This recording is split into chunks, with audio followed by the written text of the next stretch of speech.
everyone, and welcome to today's video. So today we're going to be talking to someone really special. For the last 15 years, she's able to work with a number of businesses and evolving the face of sales in these challenging times that we're having. She's worked on web and social media solutions, and she's the best person to be speaking to today and to lead generation than the wonderful Yafit. Welcome and thank you for being here. No problem. Hello. It's Thanks great for to interviewing me. Oh, fantastic! It's great to have you here. So today, can you just tell us a little bit about yourself for the people that don't know who you are? What's your journey been like? What got you to this point? So I'm originally from Israel, and I've lived in the UK now for 17 years. Ever since I have lived here, I've worked in business development. That's been my career, and I worked in a number of businesses, starting from Yellow Pages and building up to a number of corporates, in a number of industries, which gave me a really good insight into how business development can make a difference to businesses in terms of lead generation. About 3 years ago, I decided that I was too old to be employed and I wanted to do my own thing, and decided to take my experience in lead generation and business development and setting up those systems and take them into the SME world, because SMEs don't, in my opinion, use them very well. So what my business, my team and I does these days is help people set those systems and make sure that they get the leads that they need. But we work with a variety of companies. So we work with startups, which is what we're going to talk about today. But we also work with medium and large SMEs, where we deliver a lot more of the activity for them. So that's a little bit about me. Fantastic and lovely. I love that because obviously as a startup, you had to go through the journey yourself. How did you start up your business? I know you sort of decided that you were unemployable, as we all get to that point. I feel like I'm unemployable myself, but yeah. How did you set up your business, and what were the challenges that you went through? So I was working for a while for Action Coach, so they're a coaching company that people may have heard of, and that gave me a lot of insight into stuff that needed doing in terms of setting up my business, because I kind of attended a lot of workshops and courses with the coaches I was supporting from a business development perspective, so those gave me real good starting points, and I think probably set me on a course, because coaching is so important. I think it set me on a good course of start, and which advanced my business for about 6 months to what normal people I think would do when they start with no guidance. And so yeah, I mean, just to start with, obviously I had to find clients that would that which meant that I had some income. I went from salary to nothing.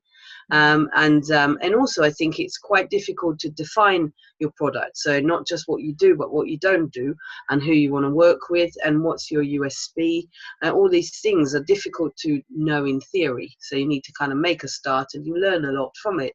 And I think that's what I found, that I learned quite a lot about how to do things and how to be helpful. And we're still finding little things that we're not quite doing yet for people, and so we're changing and evolving the whole time. I think that's a challenge, is to know what it is that you want to do and what's your USP, what sets you apart, and then actually sell quite quickly to allow you to stay alive, if you like, as a business. So. Absolutely. And I think a lot of people don't really have the USP when they first start. They're not quite sure where they are. Now, in terms of lead generation, how do we get started? So if someone's sort of like starting in business, obviously need to get the money to really start, making a business tick over. How do you start generating those leads? What advice would you give us? So I think although most entrepreneurs are doers, so they want to just go out there and do stuff. But I think doing from a lead generation is really important, because you've got to do it. But you need to have a strategy in place. I think that's really, really key. And that's something a lot of new entrepreneurs really struggle with, because they don't know how to specifically look at a strategy and what do they need to kind of decide or investigate. So my tip on that would be to, first and foremost, if you do nothing else, define your target market. That's really key. And people often say to me, oh yeah, it's anyone with a business, any SME in London. That's rubbish. You need to be as specific as you can be, because that helps you sell. Because if you're specific and you're talking about, female in their 20s that live in the southeast, for example, and you can add to that and kind of think about other things, income, what they're like, what their hobbies, etc., etc. And this is obviously a B2C example, but anything that you can do like that means that when you communicate with them, you're thinking about them, which allows you to make your product more tailored, but also make your communication tailored, which means that in all the noise that's out there, people might stop and listen because you're talking to them about them, and people love that. So that's why it's so important to look at that. I would personally also look at at what you're targeting yourself. So you need to have some numbers in place. In order to get selling, you need to know how many leads you want, first of all. So that means you need to understand, how many actual opportunities you need to be able to make one sale. How many sales you actually want to make, starting with, how much revenue do you want to generate? And these might sound a bit difficult, but they're not. It's just 3 or 4 numbers that you really need to get in your business to make sure that you're clear on a direction and a goal, and you can measure yourself and say, yeah, I'm doing all right, or it's not going very well, because otherwise you're just out there stabbing in the dark and you don't really know what you're doing. So these are the 2 main things I would look at if I was doing a startup strategy. Fantastic. And I think numbers, people always run away from them, but we all need data is key, right? So a lot of people tend to run away from the really putting numbers down and being, because I think when you're starting off, it's also quite scary, but it's important to do. And I do talk to a lot of clients, like you just mentioned, who don't have their client avatar. They don't know who they're targeting. So, you've mentioned a few points of like what they need to do. But it is the boring part, right? It is, yes. But I think it's the most important. So, you speak about, finding out the number of leads. Now, how would you know if you're starting up? Obviously, people will say, well, I want to make this amount of money per month. How would you then break it down to say, okay, this is the amount of leads that I need to generate in order for me to make this amount of money per month? So in order to do that, you need to understand what is your average sale. So what is it worth to you? So say you wanted to make £1,000 a month. You need to then ask yourself, how many sales is that? It doesn't matter from how many clients. It could be one client buying 3 times or 10 clients or whatever. What matters is the transaction. So what's a transaction worth to you? If it's worth £300 and you want £1,000 a month, that means you've got to sell just over 3 times a month. Once you have that number, you then look at your at how many leads you need in order to actually get a sale. So one sale is worth 3 leads, for example. And the way to look at it is, if you have 3 opportunities normally, look at it, what you're doing currently, or what you think you could do, or what you've done in the past, and make a guess, or if you can measure how many of those opportunities actually turn into a sale. And then have a percentage. So if you need to have 3 opportunities per sale, then your what's called the conversion rate is 33%. If you sell 1.5 out of 3, that's 50%. If you sell all of them, that's 100%. But that's probably not true. And remember as well that if you're going to start lead generating, you're going to have more leads, you're going to sell, you're going to convert less. It might sound funny, but that's the way it is, because you're busy running and getting the leads, and also working for clients, and you're starting to do a lot more. And also, when you're out there generating leads, there's going to be people who are interested, but they're not that interested at the moment. You need to keep in touch with them, but they may well not convert right now.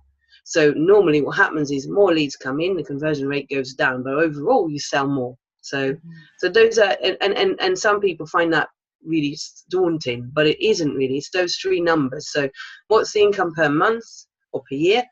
How many sales is that? And then how many opportunities do you need to make one sale? If you know these, it will give you an idea of how many leads you need. So if you need 2 sales a month and you need 3 leads per sale, that's 6 a month, 6 leads per month, and that's what you're aiming for. So fantastic. It's simple. Oh, fantastic. You've made that a lot simpler. Ladies, hopefully you're getting this down, writing it down, because this is the key is, And this is why it's important to speak to people who actually know what they're doing and have experience. Like Yafit's just saying, you know, figure out your income, the sales that you need, and the opportunities that you're going to get. So those are the 3 numbers that you need just to get started. So if you get anything out of this program, get those numbers down today, and get them down.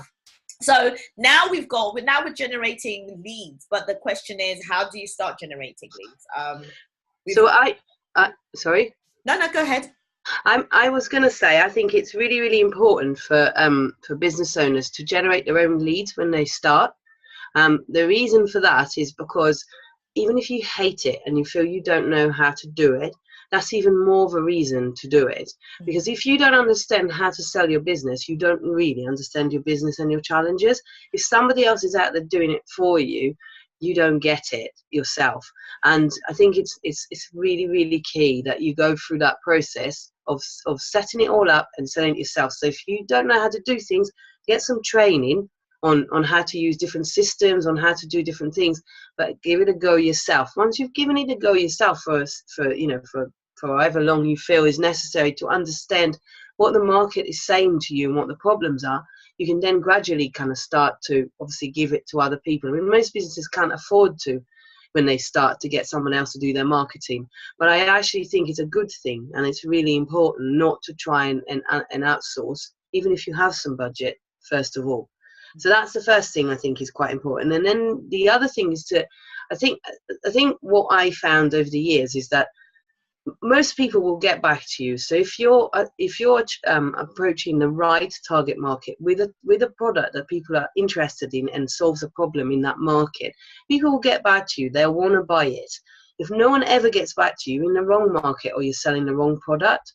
But the way to get people to come back to you is to look at a variety of touches and communication. So rather than just maybe phoning completely from cold, you might want to look at emailing them, talking to them on LinkedIn, doing some blogging and articles and sharing some knowledge on social media and your website, and then follow up by telephoning. So they're using old methods, old school methods, as well as new and advanced stuff. Social media is amazing. Every week someone else comes up with a new software that you can use, something else you can do that saves you time. A lot of it is based around that SME market and people who haven't got much resource. So really, I think it's great to look at everything and not be afraid to do anything. And if you're not so sure about, LinkedIn, for example, LinkedIn is an amazing tool, but you've got to know what you're doing. So if you don't know, you never used it, find a trainer. There's loads of trainers out there that can help you, start doing. So, use that doing thing we talked about earlier and just get going, and you'll make mistakes and you'll learn from it. And that's the only way to do it, is to kind of open the funnel up and then see what works, what doesn't, and make it work. Absolutely. And I think, a lot of people struggle with the doing part. Yes. we get stuck in the research mode, and it's like, and then the time aspect comes into play. But I think that's so important. You touched on the, writing blogs and stuff like that in terms of content. Now, I know some people love writing blogs and they enjoy it, and some people love video, and some people hate it. So what would your suggestion would be in terms of content? Well, again, I'll take people back to planning, because I think your problem with content normally is that you don't know what to write about. And if you're not someone who's naturally a writer or enjoy writing, like you say, it is pretty hard to stare on this piece of paper and go, oh yeah, what am I going to write about today? And it takes you half a day because you don't know and you're not focused and you just haven't got the time. It goes out the window as soon as you're a bit busy. But if you have a content plan in place that covers your blogs and your emails, and it gives you a monthly theme, and that really helps. And on top of that, you can add things. So if something exciting happened, it's your birthday, your business sold the first contract, anything like that, you can always post. That's easy to do that. But for blogging, it's got to be a bit more organized, it's got to be a bit more helpful and well written. So I would look at doing some keyword search, understanding what people are searching for, what people are interested in around your business, looking at what competition are writing about, what's out there on Google and other platforms, and then taking that and saying and deciding what the themes are. So you start with a theme for your business every month. So if you're, in my business, for example, I tend to look at either a sales theme or a marketing theme or a strategy theme every month. And on that, I then kind of break it down to blog topics based on what I know people are searching for. And Google's got free tools that can help you do that, with keyword search, etc. And it doesn't need to be overcomplicated. Write about things that interest you. And try and make, with a lot of my clients, we write, diaries of an estate agent, all sorts of things like that. Take the mickey a little bit, be funny, mix and match, be helpful and funny, and be yourself, because people buy people. So that's how I would approach that. So every month you've got a plan, you look at it, go, okay, this is what I'm doing, I'm writing about that. And that makes it a lot easier, sorry. Yes, absolutely. Ladies, you heard that, strategic action, because I think as entrepreneurs we tend to be like, and you're doing everything, and then you're not getting anywhere fast. So like Yafit just said, be strategic with your planning. Make sure that you're planning strategically and doing that, so then the content won't be so bad, right? You won't feel like you're overwhelmed, because I think that's the problem, really. It is. I mean, content could be the first thing you outsource. So if you really are, can't write it yourself, there's lots of people who do it, and I don't think it has to be really expensive. So you could look at outsourcing that if the situation is that you really can't write, and some people they just can't do it. It's just not them. There are people out there who can help with that. So don't be afraid to kind of put your hand up and say, well, I can't do that. Same thing with the telephone. I think it's sometimes people just don't, and the amount of excuses I hear why they can't phone, and it's like, I know it's not fun, and but there are people out there who can help you with that. So don't put off the phone. It's a really important tool, but if you feel that you can't do it yourself, then find someone who can help you, or get training. There's quite a few good workshops out there for phone training. I personally believe you should try and do everything yourself to start with in your business, just so you get, and so when you then outsource it, you know what the experience is, you know what the pitfalls are, and you can tell your outsourced company, don't do this and don't do that. Otherwise, I think you're a bit in the dark, and that is not, I don't think you should be in the dark about your business, especially not about your marketing lead generation. It's really key. So absolutely, that's a great tip. And I think for myself anyway, I found that it's maybe because I'm OCD and over the top and a control freak, but I found that it was actually better for me to actually go through the process, and then when I'm sort of outsourcing, I actually have a plan ready to go. I'm like, right, okay, this is what I normally do. So yes. that's a fantastic tip that you've just given now. Yes, definitely. Absolutely. So top tips for lead generation that we can just do straight away. So what would you suggest doing? I know in terms of platforms, I know you spoke about social media. What would your top tip be when I'm sort of searching for where to start my lead generation in social media? So I would concentrate on LinkedIn to start with, because I obviously work in a B2B market. So in a B2B market is very different to B2C, because for B2C, social media was made for B2C. So, obviously with B2C and nice pictures and food and clothes and whatever, you obviously will use Instagram and other platforms, Facebook obviously, and and Twitter, etc., to kind of promote your product. But in the B2B market, you tend to have less of a product and more of a service, or your product is less kind of something that you could take pictures of, like a nice dress. Or so with B2B, the struggle is always how to use social media, and so I think in recent years people have come to agree that Facebook is not a bad platform to be on, regardless, for brand awareness. And Twitter is there, and you could, you get followers, you could find influencers, and you could use Twitter for B2B as well. But to me, the main platform really is LinkedIn. And LinkedIn is a bit of an old school platform. Some people don't use it at all. So I think there's a lot of people under the age of 30 that don't actually use LinkedIn. I find that really odd, because for me, LinkedIn, when they came up with it, I thought it was an amazing idea.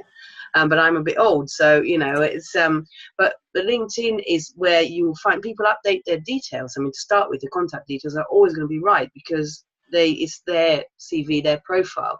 So you're talking to people and you are talking to them. It's their actual job, it's what they do, and you can achieve communication quite quickly there. The key with LinkedIn is to have a good profile, is to really kind of look at your profile and make sure it's not too salesy. It's got the right mix of telling some information about yourself, but also explaining your USP, what you're about, and giving enough history for people to go, okay, they're a credible person, and get people to recommend you. Get as many recommendations as you can on there. Get a good picture. That's really important. I see some real shockers, and people, that's what they see of you, and so you got to think about that. Even get a professional to take a headshot for you, and it's really key. Have all the links working to your site, and to all jobs. Make sure that it's as interesting as and as a good representation of yourself before you start, and then use those target market definitions you made to then look. You can carry out searches on LinkedIn to find that type of job. And if you're looking for sales directors or you're looking for marketing directors, you can obviously identify the area you're looking at, the kind of industry you're looking for, and really start to connect with people and keep going with it. Create your own message when you're asking to connect. Tell them why. Don't be salesy. Don't send those salesy emails. To just be yourself and give them a good reason to connect with you. So that would be a starting point for me in terms of social media. That and blogging would be the two things that I would look at. Okay, fantastic. That's I'm guilty of not really looking after my LinkedIn as well as I should. Kimberley, it did take you 3 weeks to connect with me, I do remember.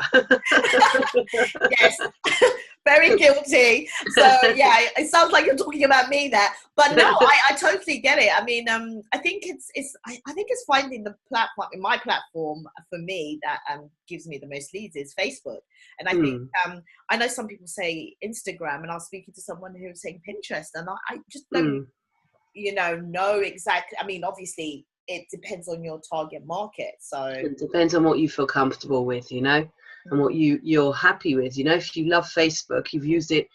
For my generation, Facebook was something that came later. Whereas if you grew up with Facebook and you're really good at it, and you feel really it's kind of a part of you, then that's completely different. And I think that there's an element of that in there. But I do think that it's worth getting over the hurdle of using LinkedIn, especially if you're in the B2B market. I think it's really key. Definitely. Okay, so I'm going to be good on my LinkedIn, so you can check up on me a bit later on. I will do that. I'll definitely get on that. But yeah, ladies, if you're not on LinkedIn, make sure you do that. And I think it's a very important platform to actually have a look at and to really start delving into it. Yes, it takes time, and yeah, I know you don't want to do that, but it's setting yourself up right, in order for you to get the leads, right? Yes, definitely. Okay, so Yafit has got a lovely gift for you down below. So if you click down below, you're going to get access to the gift. Make sure, and it is about taking action. So, just click below, get your gift. It'll take you over to the special gift that Yafit has got for us. And go ahead and have fun with it. And thank you so much for Yafit for being here today and taking the time to be here. No problem. Nice to do this, and hopefully it's been helpful. It's been absolutely phenomenal. It's been nice talking to you, and I've definitely learned a lot. You can never stop learning, so I've been taking my notes. So make sure, hopefully, everyone else has, and if you haven't, replay the video and take notes. So definitely download your gift. I'm not going to tell you what it is, but just download it below, and we'll see you in the next video. Fit's just told us how she does it, how she started her business, and how she actually does it right now. And now it's your turn to go ahead and do it. So see you in the next video, and take care and take action. See you soon. Bye. Bye.